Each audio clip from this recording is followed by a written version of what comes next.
Hi, welcome back. As promised last week, I am back with another video. So I can show you this book now because I've revealed that I'm having an exhibition. I've decided it's time for me to hold a exhibition. So this is my exhibition book. My mum gave it to me for Christmas last year and I thought, perfect. In here I have put down a design and I'm really glad I've dated it. 9th of January 2022. I haven't been able to show you since then. I have designed a quilt. Well, I have an idea for a quilt and it's taken me a while to work out how I'm going to do it. So there's a song that I really like. It's actually a Japanese song and it's called Sayonara Hitori, which means solitary goodbye. And the lyrics are by Sara Sakari, or Sakurai, something like that. There's one line in the song, and it says, "In this world, the flowers are in full bloom," and I really liked that line. It just really inspired me. So I came up with an idea of how I wanted a quilt to look. I wanted it to look like the flowers were blooming, were radiating out with some little flowers here. And it's really interesting going back because this is not how I'm going to do it now. I've put quilt based on flowers in full bloom, a traditional kaleidoscope pattern question mark, diamonds, who knows, concentric circles made up from diamonds, flower fabrics, black background, overall effect, chinoiserie or barge painting. So if you know about canals and barge folk and stuff, in the UK, I don't know if this is something that they did anywhere else, but they used to paint all their tinware, so like outer things on the boat, on these long boats that went on the canals, with dark backgrounds and very brightly coloured flowers, often yellows and reds. So I'm thinking that kind of contrast. Find a way to machine piece. Still up for that one. So this is the kind of overall very rough design. I will change it now because I know how I'm going to do it. I spent ages thinking about how to execute this medallion. I looked at what a kaleidoscope pattern was and how it was constructed and it wouldn't work for what I wanted. I may well do one day, but not for this. I don't think it will be defining enough. The flowers are the important thing. That's where I sort of started. And then I have the fabric. I did actually buy fabric, which I hate doing. But anyway, it's pretty difficult if you know what you want to do. So this is the background fabric. This is the black. Sorry about the light going up and down, but at least this way you can see the pattern of it. It looks like a woven fabric, almost like a linen or something like that. I don't like using flat fabrics, plain colours at all in quilts. I wear plain colours nearly all the time, but in quilts I do not like plain colours. They're too flat. It's just, no, not for me. So even the background, this is weave by Moda Japan, cotton 100%, not sure what year, but anyway, that's what it is if you wanted to use something like that. And I think I have something ridiculous like 3 meters here. I think I bought pretty much everything they had left. And then these are the fabrics, and these are pretty much all Kay Fassett or Philip Jacobs fabrics for Westminster Fibres or Rowan, I can't remember which. So you've all got different things on. So this is a Philip Jacobs, I can see that. So this is Rose and Hydrangea. Oh, it's for the Kay Fassett Collective, that's what I couldn't remember, see? So these are all the fabrics. And go on, state the obvious. Tell me something about these fabrics. They don't really go together. They kind of do and they don't. And this one as well. Right, okay. And isn't that terrible? They don't go at all. So why have I chosen these? Well, there we are. That's why I've chosen these. Now this one, I'm not sure if I meant this to go in this quilt or if this is for another quilt. I actually cannot remember. It doesn't matter. I know I bought this to do the same technique with. It looks like a sort of 18th century chintz pattern. I'm guessing that's where the designer who did it for Moda found it, would be on a chintz. And it's very clear that you could cut this out, fussy cut it out or whatever, and then do something with it. I can't remember if that's for this quilt. I think it is. I think if you want to get away from the background colour, I think it's fine. We'll have a look at the other quilt. It might be for, I will have another look at the other quilt. So these ones here, again, great big flowers, great big leaves, massive leaves, more leaves, funny little flowers. I actually don't like this fabric, but it's perfect for what I want to do with it. More great big flowers. Of course, you have to have ornamental cabbages because you do. And then this one's my favourite. And actually, if I could have got away with just using one fabric, it would have been this one, because this is right up my street. This has got everything. It's got big flowers, it's got sort of a teal duck egg blue and some great big hydrangeas and roses and everything. Anyway, I just needed a bit more variation, but again, this has got motifs and stuff that I can cut out. And then obviously the last one is just another colourway of the other one. So what am I going to do? Well, I am going to do Broderie Perse. I know someone's bound to ask, what is Broderie Perse? And I think probably, let's leave that so you've got something to look at. I think probably the question should be, what's the difference between fussy cutting, applique and Broderie Perse? As far as I can work out. So fussy cutting would be cutting out like one of these flowers, for example, and then stitching it onto a regular shape, so like a hexagon or a square, and then that would be the important part of the quilt. So the fact that it was actually hexagon shape and then you fit them together and make a quilt, but you've got, you know, fussy cut flowers or whatever. But if the hexagon was smaller than this flower, you would actually just see the sides of the hexagon rather than the flower part. Fussy cutting is the shape behind is important. So applique is the application of one fabric on top of another, which has been done for several thousand years at this point. The earliest evidence that has come to light was in Egypt, and that would have been about 3,000 years ago. You know, it's been done for a while. Applique hit its heyday, weirdly, in the Middle Ages, like in the medieval period in the UK, and probably all over Europe as well, and was used to decorate banners, houses, flags, everything, wall hangings. If you think about heraldry, all of those sort of designs were very, very easy to replicate onto, in an appliqued way, onto another fabric. So that brings me on to Broderie Perse, which is a form of applique. Broderie Perse seems to have made an appearance in the 17th century, but of course there's no surviving examples. There's hardly any actually surviving examples of 18th century, let alone 17th century, and it seems to have started by the importing of various fabrics from India. So chintz fabrics, particularly from India. It's called Broderie Perse because Broderie Perse means Persian embroidery in French, which is kind of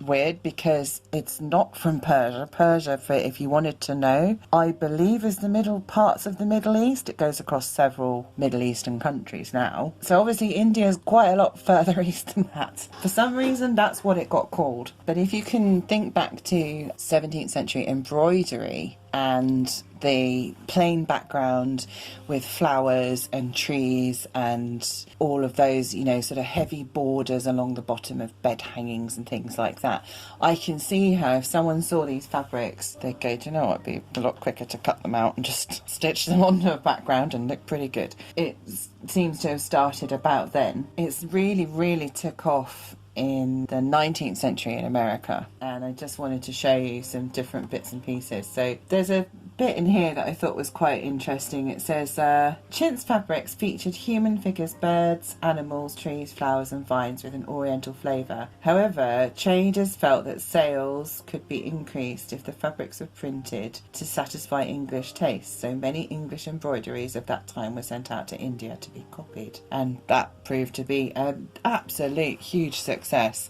There were several laws passed in the UK earlier than in America, weirdly, where people weren't allowed to have these fancy fabrics, because it really did for the fabric industry in the UK, importing all this stuff which was much better quality, much nicer to look at, better designs, proper printing, didn't look drab and horrible, and didn't, you know. So similarly, what happened a little bit later in the United States, where they weren't allowed to import anything other than what came from the UK, obviously via India or wherever else, and people had literally a choice of homespun until the mill started. So that was a whole other thing. So it happened here, and then it happened in the States as well. And then it says the method was so fashionable in America during the 19th century that chintz fabrics were specially designed for cutting out and displaying in the centres and corners of applique quilts. The backs of the cutouts are often coated with a paste to add stability.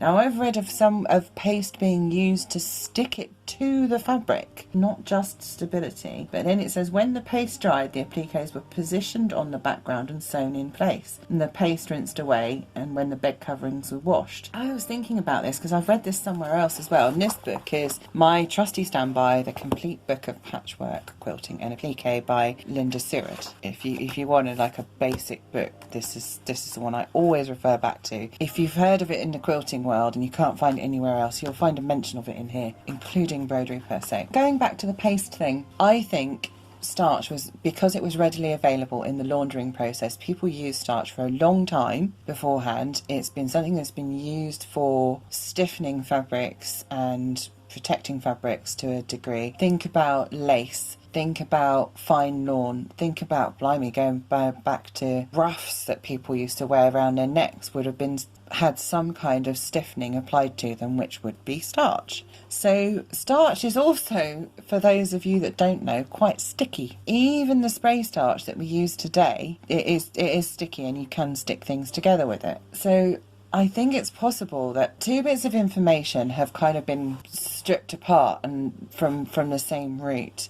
So starch would stiffen your fabric, but starch would also stick it to what you wanted to apply it to. And you can also peel it away and turn it under for your applique. So I thought that was kind of interesting, because you could still use that method today if you wanted to, and just wash the quilt afterwards. Obviously, if you're going to do that, make sure you wash all your fabric first so it pre-shrinks and you don't have any problems. Also, there is a difference in pronunciation. We say applique in the UK, and I believe in the United States and Canada probably say applique. I think that's right. Anyway, so this is to prove my theory on the difference between applique, Broderie Perse and fussy cutting, and this has got it all. This would be a kind of test one. So can you see this flower here?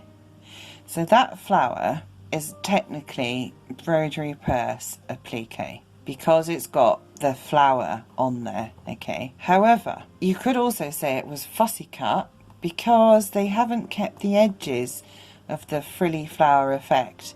Now, they might have done, it might be just it was too fiddly, because this one up here has got more petals. We don't know what this was printed on. So there might have been more overlaps, there might have been leaves, there might have been another flower. So this might have been the only savable shape from it. So that is Broderie Perse. But these leaves that are made out of just a regular print fabric, they weren't leaves. They weren't on a fabric as leaves and someone's cut them out and then stitched them on. They were some weird, I think it's slightly spotty green fabric that someone's cut those shapes out and said they look like leaves. So right in this one, you've got Broderie Perse, you've got Broderie Perse here.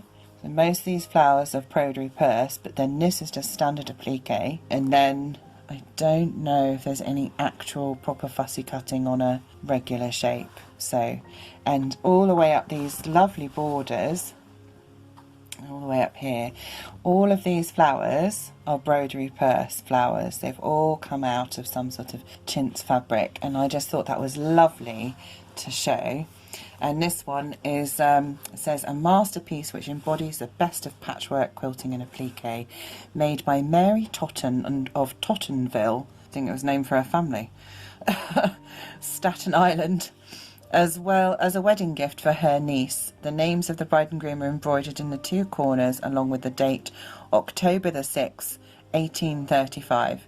The central star of Bethlehem is surrounded by urns with chintz flowers and birds. Peace Lemoyne stars border the top and bottom of the main star, and the edges are finished with vines and flowers. But isn't it just gorgeous, this quilt? And 1835. We're only 35 years away from the end of the 18th century, which is really nice.